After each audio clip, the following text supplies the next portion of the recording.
السلام علیکم ورحمۃ اللہ وبرکاتہ۔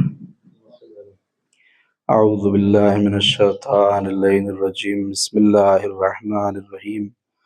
الحمد للہ الذی کان موجودا قبل حدوث الاشیاء ویبقى بعد فناء الاشیاء، تفرد بالاولیۃ والقدم وسمع كل شيء ما عداه بالفناء والعدم، كما قال عز شانه كل شيء حالك إلا وجهه وكل نفس ذائقة الموت، وقال كل من عليها فان ويبقى وجه ربك ذو الجلال والإكرام، سبحان من لا يخفى عليه اختلاف النيات ولا يعزب عنه مآسي العباد في الخلوات، سبحان الله الذي منه خلقة العباد وإليه المعاد، فمن يعمل مثقال ذرة خيرا يرى ومن يعمل مثقال ذرة شرا يرى، نشهد أن لا إله إلا هو الملك الذي لا ينازع في ملكه ولا يزاد في حكمه، يعذب من يشاء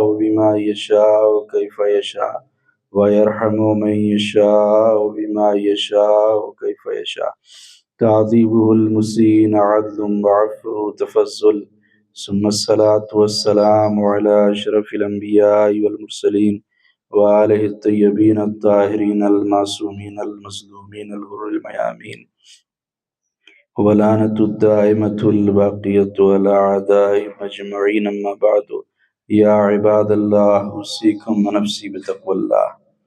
نماز گزاران عزیز، خطبہ اول کی ابتدا میں سب سے پہلے اپنے نفس کو اور اس کے بعد آپ تمام مومنین کو تقوی الہی، دینداری اور پرہیزگاری کی دعوت دیتا ہوں، جس کے ذریعے سے انسان اس دنیا میں اور اس دنیا کے بعد آخرت میں کامیاب اور کامران ہو سکتا ہے۔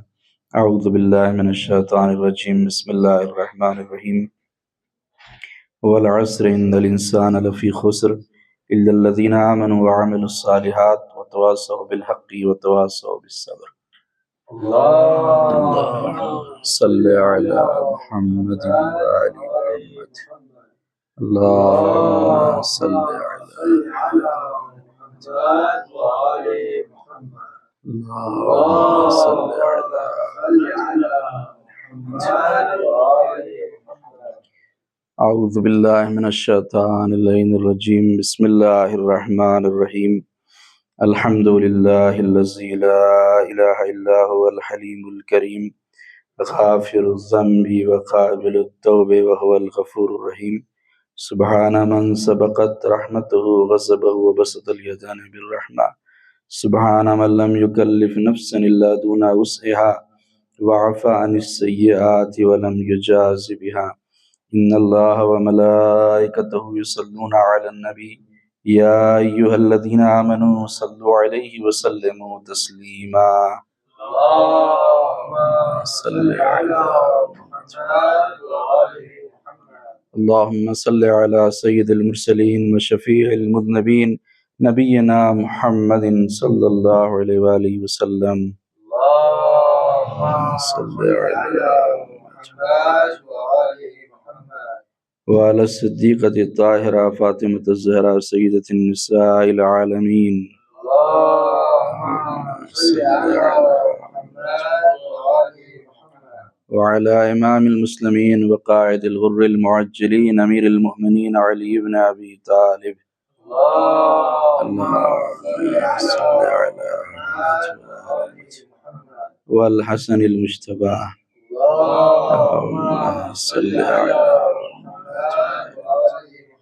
والحسين الشهيد بكربلاء، اللهم صل على محمد وعلي بن الحسين، اللهم صل على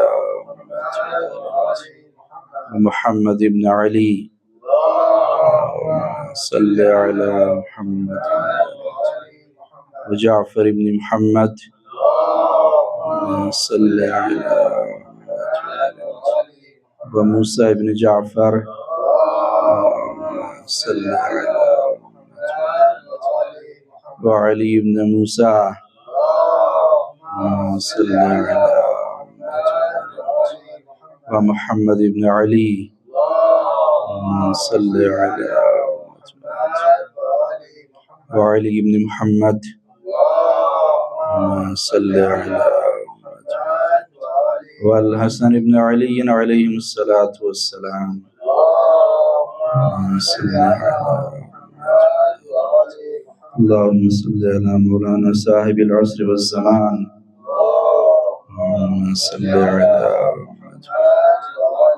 بسم الله الرحمن الرحيم اللهم كل وليك الحجة بن الحسن صلواتك عليه وعلى آبائه في هذه الساعة وفي كل ساعة وليا وحافظا وقائدا وناصرا ودليلا وعينا حتى تسكنه أرزك طوعا وتمتعه فيها طويلا اللهم صل على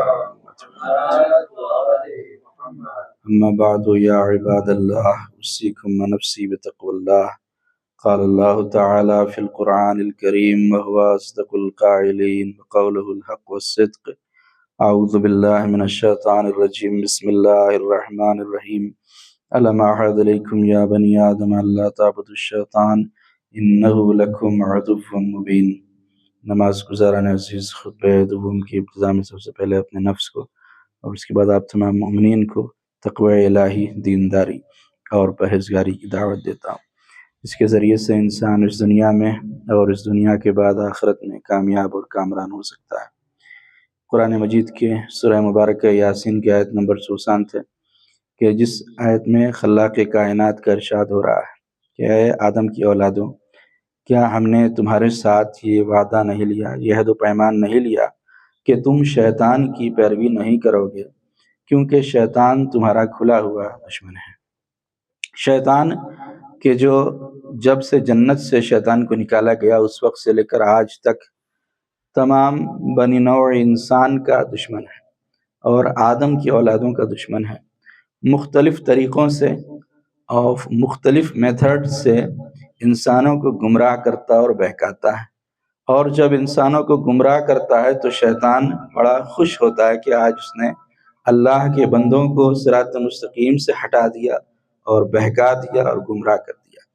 تو بہت سارے کام ہیں جن سے انسانوں کو شیطان نیک کاموں سے روکتا ہے، لیکن روایتوں میں ملتا ہے کہ ایک کام ایسا ہے کہ جب شیطان وہ کرتا ہے تو انسان بہت زیادہ شیطان خوش ہو جاتا ہے، اور اتنا خوش ہوتا ہے شیطان کہ ناچنے لگتا ہے اور ڈانس کرنے لگتا ہے، یعنی سب سے زیادہ خوش اسی کام پر شیطان ہوتا ہے۔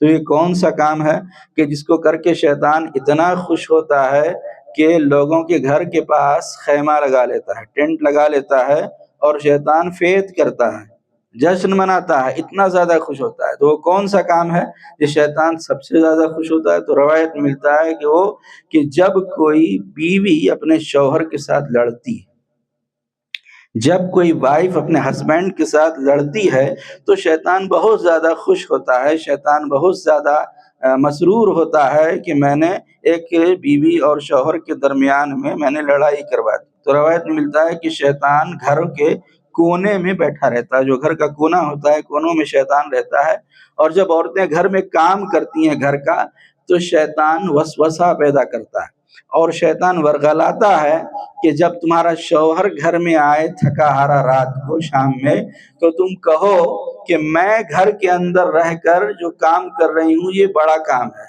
گھر کو چلانا یہ بڑا کام ہے، کچن کو سنبھالنا میں سنبھالتی ہوں، تمہارے بچوں کو میں سنبھالتی ہوں، اور تم جو کام کر رہے ہو جا کر دکان میں وہ تو بڑا آسان ہے کہ سامان دیا پیسہ لیا۔ مرد کا کام تو بڑا ایزی اور بڑا آسان ہے، لیکن ہم جو گھر میں کام کر رہے ہیں یہ کام بڑا مشکل ہے اور بڑا ڈیفیکلٹ ہے۔ اور جب شام ہوتی ہے اور رات ہوتی ہے اور جب شوہر آتا ہے تو عورتیں کہتی ہیں کہ آج تھکا ہارا انسان آیا ہے، اور عورتیں فریاد کرنے لگے کہ آج آپ کے بچے نے یہ شرارت کی اور پڑوسی کو اس طرح سے پریشان کیا، آج گھر میں یہ سامان ختم ہو گیا، یہ کمی ہو گئی، میں نے گھر میں بڑا بڑا کام کیا، آپ نے کیا کام کیا۔ لہٰذا جب تھکے ہارے انسان سے ایک بیوی اس طرح سے بولتی ہے تو پھر جھگڑا پیدا ہوتا ہے، پھر لڑائی پیدا ہوتی ہے، اور اس جھگڑے اور لڑائی کے نتیجے میں کبھی کبھی طلاق بھی واقع ہو جاتی ہے، اور جب طلاق ہوتی ہے تو شیطان بہت زیادہ خوش ہوتا ہے اس لیے کہ شیطان اپنے مقصد میں کامیاب ہو گیا. جب طلاق ہوئی یعنی شیطان اپنے مقصد میں کامیاب ہو گیا. شیطان تو چاہتا ہی ہے کہ ایک عورت و مرد کے درمیان میں جدائی پیدا کر دے. لہذا سب سے زیادہ خوش شیطان ہوتا ہے جب طلاق ہوتی ہے تو. اور اس کے بعد اگر کوئی پیچ اپ کرانے کے لیے بیچ میں آ جائے تو پھر شیطان رونے لگتا ہے. کتنے لوگ ہوتے ہیں کہ جہاں لڑائی جھگڑا ہوتا ہے میاں بیوی کے بیچ میں تو سمادھان کرانے کے لیے آئے تھے، شیطان رونے لگتا ہے. اور شیطان اس سے کہتا ہے، جو سمادھان کرانے والا آتا ہے، شیطان اس سے کہتا ہے کہ تو نے میری آنکھوں کے نور کو چھین لیا. کیوں؟ کہ تو ایک میاں اور بیوی کے درمیان میں سمادھان کرا رہا ہے، تو کمپرومائز کرا رہا ہے. لہٰذا یہاں پر اگر میری آواز میری ماں اور بہنیں سن رہی ہیں تو ان کے لیے یہ میسج اور یہ پیغام ہے کہ اگر گھر میں کام کر رہی ہیں تو گھر کا کام. ابھی ایک مولانا کی کلپ بھی میری نظر سے گزری کہ وہ کہہ رہے تھے کہ عورتوں کے اوپر گھر کا کام واجب نہیں ہے، روٹی پکانا کھانا پکانا واجب نہیں ہے، بچوں کا دھیان رکھنا واجب نہیں، بچوں کو دودھ پلانے کی اجرت بھی لے سکتی ہیں. تو یہ گھر کا کام کرنا عورتوں کے اوپر واجب نہیں ہے، یہ صحیح ہے. لیکن عورتوں کے لیے نمونے عمل کیا ہے؟ عورتوں کے لیے رول ماڈل کون ذات ہے؟ کائنات کی شہزادی جناب سیدہ فاطمہ زہرا سلام اللہ علیہا.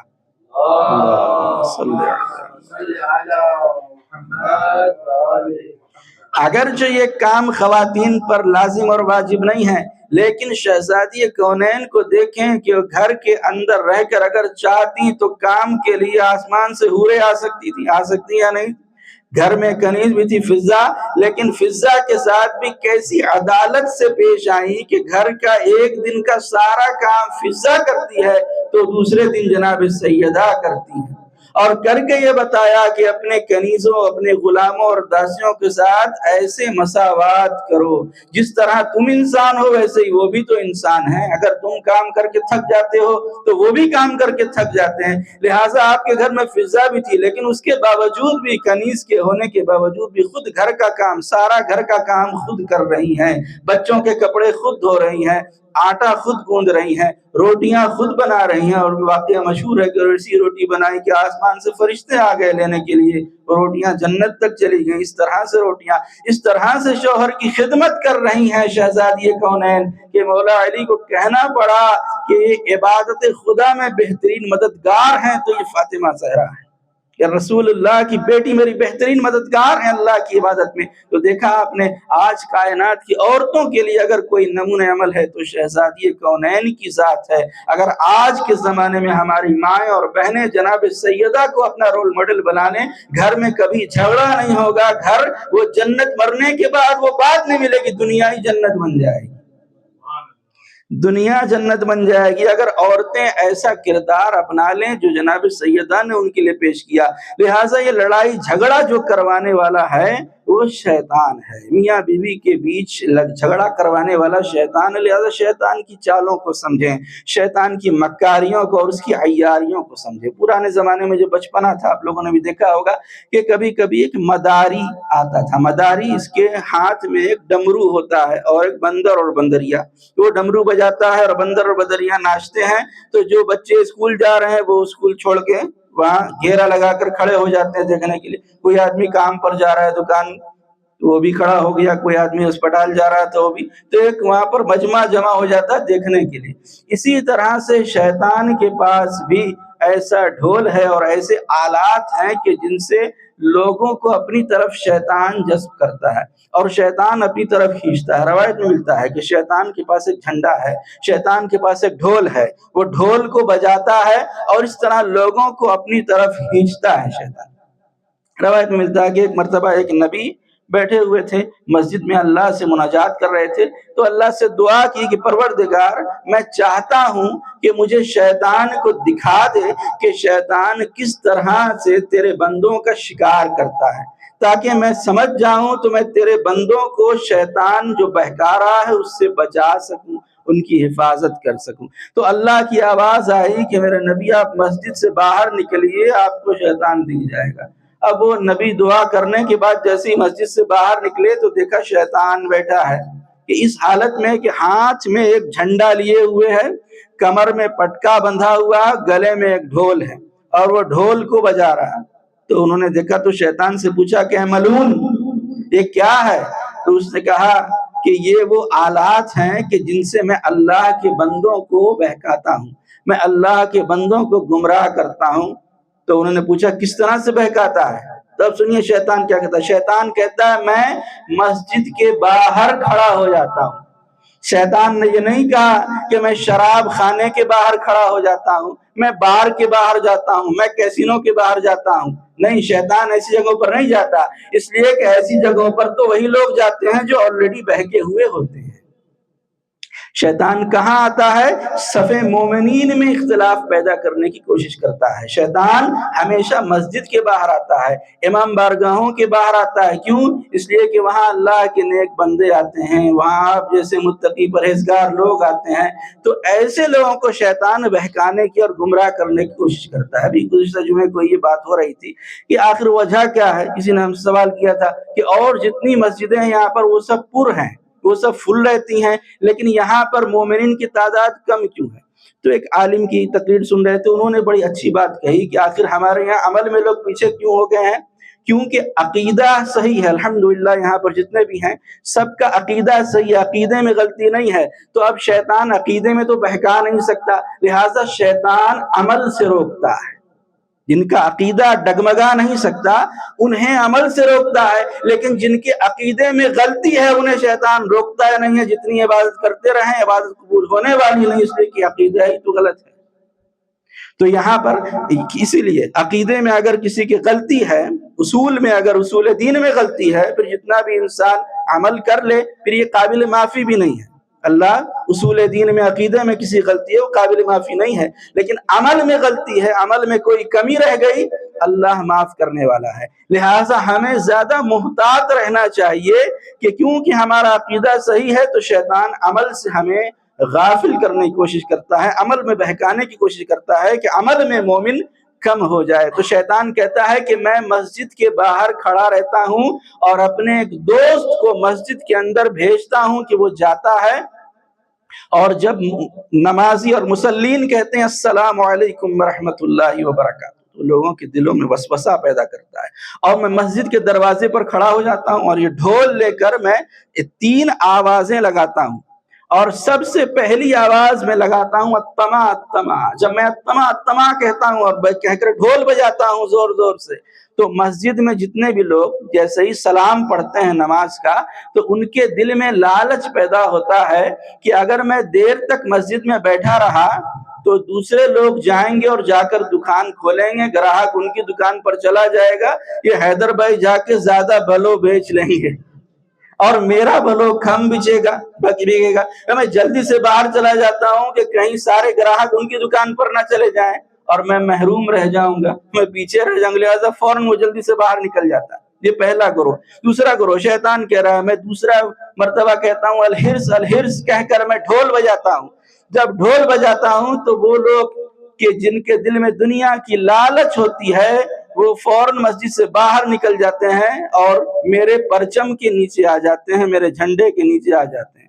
تیسری آواز میں لگاتا ہوں المنا المنا المنا المنا کہہ کر جب میں ڈھول بجاتا ہوں تو مسجد میں جو لوگ بیٹھے ہوتے ہیں اور ان کے کچھ لوگ جن کے دل میں خیال آتا ہے کہ اگر میں دیر تک مسجد میں بیٹھا رہا تو کوئی فقیر آ جائے گا، کوئی مسکین مانگنے کے لیے آ جائے گا اور مجھے اس کو دینا پڑے گا اور اس طرح میرا نقصان ہو جائے گا، اس لیے میں فوراً جلدی سے وہ باہر نکل جاتے ہیں اور شیطان کے پرچم کے نیچے چلے جاتے ہیں۔ تو شیطان انہیں خوش آمدید کہتا ہے، شیطان ان کا استقبال کرتا ہے۔ اب شیطان کہتا ہے کہ چوتھی قسم کے کچھ لوگ ایسے ہوتے ہیں کہ جب وہ سلام پڑھتے ہیں تو فوراً باہر میرے پکارنے پر نہیں آتے بلکہ تعقیبات بھی پڑھتے ہیں، یعنی تعقیبات جو دعائیں ہیں، نہ تسبیح پڑھتے ہیں، استغفار پڑھتے ہیں۔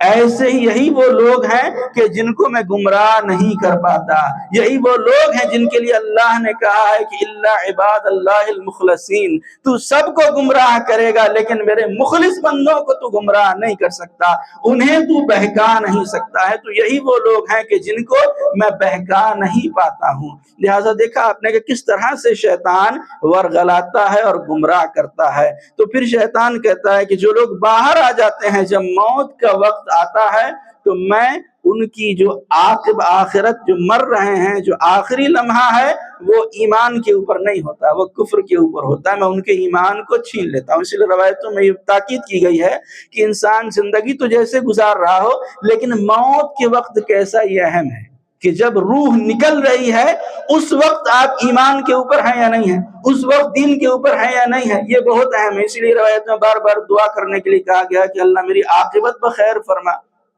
جب مر رہے ہیں اس وقت ایمان پر ہیں یا نہیں، کیونکہ اس وقت شیطان پوری کوشش کرتا ہے کہ مومن سے ایمان کو چھین لے۔ تو لہٰذا یہ دعا کرنا چاہے، اور یہ کب ہوگا؟ یہ اسی وقت یہ حاصل ہوتا ہے۔ روایت میں آیا ہے کہ جب کچھ دعائیں ہیں، جیسے رضیت باللہ ربن کی دعا، اس میں 4 معصومین کا نام آیا ہے، اگر ہر نماز کے بعد کوئی اس دعا کو پڑھتا رہتا ہے، آخری وقت میں شیطان لاکھ کوشش کرے بہکانے کی، گمراہ کرنے کی، شیطان بہکا نہیں سکتا۔ 14 معصومین کے نام کو ہر نماز کے بعد اپنی زبان پر جو جاری کرتا ہے۔ لہٰذا ضروری ہے کہ شیطان جس طرح سے ورغلانے کی کوشش کر رہا ہے، شیطان بہکانے کی کوشش کر رہا ہے۔ ابھی تازہ واقعہ انڈیا میں پیش آیا، یو پی کے اندر کانپور میں، کہ میلاد کے پروگرام میں، 12 ربیع الاول کے پروگرام میں لوگوں نے ایک بینر لگایا تھا آئی لو محمد، تو اس کے خلاف کچھ کٹر وادی لوگ اٹھے اور جا کر FIR کروا دیا، اور 25 لوگوں کے اوپر FIR کرائی گئی کہ ان لوگوں نے کیوں آئی لو محمد لکھا، اور آج تک وہ باتیں چل رہی ہیں، اور پورا ہر طرف اب آپ دیکھیے اسٹیٹس میں اور اپنے DP میں لوگ لگا رہے ہیں آئی لو محمد، کیونکہ ہم یہی کہنا چاہتے ہیں کہ اگر ہمارے نبی سے محبت جرم ہے، آئی لو محمد کہنا اگر کوئی گناہ ہے، تو ہم یہ گناہ 1000 بار، لاکھ بار اور کروڑوں بار کہنے کے لیے تیار ہیں کہ آئی لو محمد، آئی لو محمد۔ ہم اپنے نبی سے محبت کرتے ہیں، ہم اپنے نبی سے پیار کا اگر اظہار کرتے ہیں تو یہ کوئی گناہ تو نہیں ہے۔ دنیا کی کوئی بھی طاقت ہو، دنیا کی کوئی بھی سرکار ہو، اگر کوئی نبی سے محبت کرنے والا ہے تو اس کو گرفتار نہیں کیا جا سکتا ہے، اس لیے کہ ہر مسلمان اپنے نبی سے محبت کرتا ہے۔ محمد کی اطاعت، دین محمد کی محبت دین حق کی شرط اول ہے، محمد کی محبت دین حق کی شرط اول ہے، اسی میں ہو اگر خامی تو سب کچھ نامکمل ہے۔ اگر نبی سے ہی محبت میں خامی ہو جائے تو پھر تو کچھ بھی مکمل نہیں ہوگا، اس لیے کہ پورا دین نبی کے ذریعے آیا ہے۔ مسلمان سب کچھ چھوڑ سکتا ہے لیکن نبی سے عقیدت اور محبت کو ہم نہیں چھوڑ سکتے ہیں، لہٰذا لاکھ FIR کی جائے، یہ ہندوستان کے 20 کروڑ مسلمان اگر کھڑے ہو گئے کہ جیل بھرو آندولن کو لے کر، جیل میں جگہ نہیں رہے گی، اتنے نبی کا کلمہ پڑھنے والے موجود، اتنا آئی لو محمد کہنے والے لوگ موجود ہیں، جیل میں بھی جگہ نہیں ملے گی۔ لہٰذا ضروری ہے کہ ہمارے نبی کے خلاف، ہمارے دین کے خلاف، ہمارے قرآن مجید کے خلاف جو لوگ کٹر پنتھی لوگ ہیں وہ سمجھیں اسلام کو کہ ہمارا دین کیسا ہے، اور ہمارے نبی نے کس طرح سے پیار، محبت اور ایکتا اور یونٹی اور بھائی چارے کا پیغام دیا۔ ہمارے نبی صرف مسلمانوں کے لیے نبی نہیں تھے بلکہ للعالمین وما ارسلناک الا رحمتا للعالمین کے لیے نبی بن کر آئے تھے۔ لہٰذا اگر کوئی غیر مسلم بھی نبی کے کردار کو پڑھے، نبی کی لائف ہسٹری کو پڑھے، تو وہ سمجھ سکتا ہے کہ نبی نے کس طرح سے پیار اور محبت کا پیغام اس کائنات میں عام کیا ہے۔ آئیے ہم سب مل کر اللہ کی بارگاہ میں دعا کرتے ہیں، پروردگار ہم سب کو پیغمبر اسلام کی سیرت اور سنت پر چلنے کی توفیق عطا فرما۔ پروردگار ہم سب تیرے گناہگار بندے، ہمارے تمام گناہان کبیرہ اور صغیرہ کو معاف فرما، ہم سب کو علم حاصل کرنے کی اور علم پر عمل کرنے کی توفیق عطا فرما۔ پروردگار اس ملک میں جتنے بھی مومنین تلاش معاش میں آئے، اللہ تمام مومنین کے رزق اور روزی میں خیر و برکت عطا فرما۔ حصول رزق میں جو مشکلات آ رہی ہیں، اللہ ان تمام مشکلات اور دشواریوں کو دور فرما۔ پروردگار ہمیں جو لوگ پریشان حال ہیں ان کی پریشانیوں، دکھ اور تکلیفوں کو دور فرما، جو مقروض ہیں ان کا قرضہ خزانہ غیب سے عطا فرما، جو بیمار ہیں انہیں شفا عاجل و کامل عطا فرما۔ ہم سب کو زندگی کی آخری سانس تک محبت اہل بیت پر اور صراط مستقیم پر ثابت قدم رہنے کی توفیق عطا فرما۔ ہم سب کو زیارت کربلا نصیب فرما، آخرت میں 4 معصومین کی شفاعت نصیب فرما۔